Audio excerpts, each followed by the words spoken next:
প্রিয় ভিউয়ার্স, অবশেষে আমি গুয়াহাটি চিড়িয়াখানায় এসে গেলাম। তো আপনাদেরকে এখন সুন্দরভাবে গুয়াহাটি চিড়িয়াখানাটাকে দেখাবো। তো এটা হচ্ছে টিকিট কাউন্টার। আর প্রথমে আপনি যখন চিড়িয়াখানায় আসবেন এখান থেকে একটা টিকিট কেটে নেবেন। প্রিয় ভিউয়ার্স, অবশেষে টিকিট কাটলাম, টিকিট কেটে তো এখন চিড়িয়াখানার ভিতরে ঢুকলাম। তো এখন আপনাদেরকে সুন্দরভাবে এই চিড়িয়াখানাটাকে দেখাবো।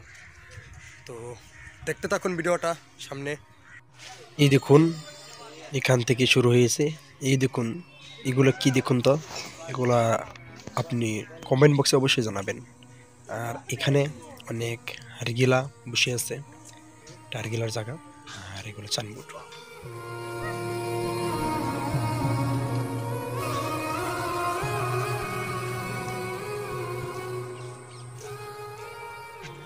তো এখন আপনাদেরকে যেটা দেখাচ্ছে, এখানে দেখুন সাপ শুয়ে আছে।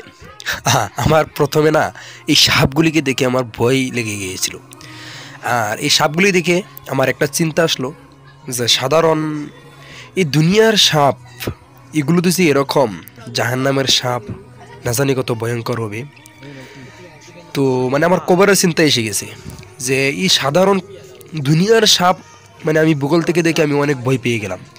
আর এই জাহান্নামের সাপ আমি কিভাবে সহ্য করব? দেখুন এগুলি কত কত কিছু সাপ দেখুন যে শুয়ে আছে। তো আমি চিন্তা, গ্লাসের ভিত্তে বড় সাপ, তবু আমার ভয় হচ্ছে যে যদি কিছু করে আমি কবরে কিভাবে শুবি, যদি কবরটা এরকম সাপের বাসা হয়ে থাকে। মানে এটা আমার চিন্তা এসে গেছে। তাই প্রিয় ভিউয়ার্স, সময় থাকতে আমরা সবাই চলুন আল্লাহকে স্মরণ করি যে এই জাহান্নামের এই সাপগুলি থেকে আমরা মুক্তি থাকি। দুনিয়ার সাপ যদি এত ভয়ঙ্কর, জাহান্নামের সাপ না জানি কত ভয়ঙ্কর থাকবে। তাই আল্লাহর কাছ থেকে আমরা সবাই পানাহ চাই যে আল্লাহ আমাদের সবাইকে মরার পরে এই জাহান্নামের সাপের থেকে আমাদেরকে মুক্তি দেয় আর জান্নাতুল ফিরদৌস নসিব করেন। আমিন। সবাই কমেন্ট বক্সে বলবেন আমিন।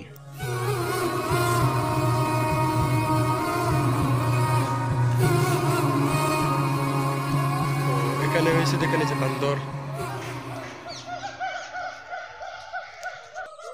ও দেখুন এখানে কি বসে আছে একটা, দেখছেন এখানে হারগিলা বসে আছে, দেখছেন হারগিলা বসে আছে। চলুন সামনে যাই, আরো গিয়ে দেখে আসি কি আছে চিড়িয়াখানায়, গুয়াহাটি চিড়িয়াখানায়।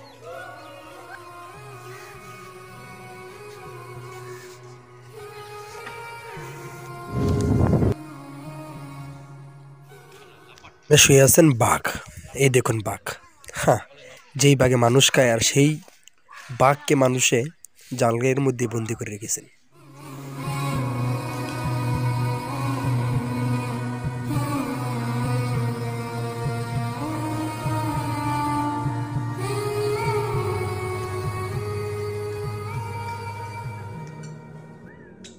এখানেও আরেকটি বাঘের বাচ্চা শুয়ে আছেন, দেখছেন।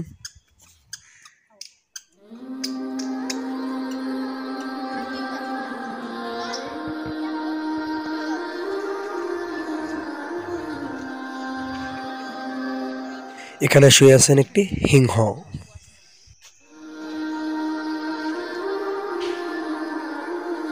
ওখানে একটি আছেন গন্ডার দাঁড়িয়ে আছেন, নিশ্চয়ই দেখতেছেন আপনারা। তো সামনে দেখি আর কি আছে।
ওই একটি হরিণ ওখানে পেশাব করছে।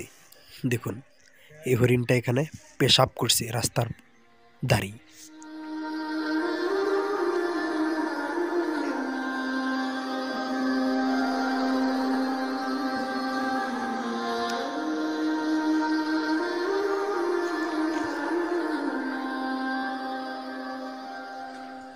প্রিয় ভিউয়ার্স, তো আপনাদেরকে সুন্দরভাবে দেখালাম চিড়িয়াখানাটা।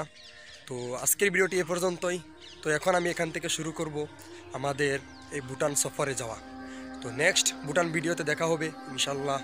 ততক্ষণ পর্যন্ত ভালো থাকবেন। আসসালামু আলাইকুম।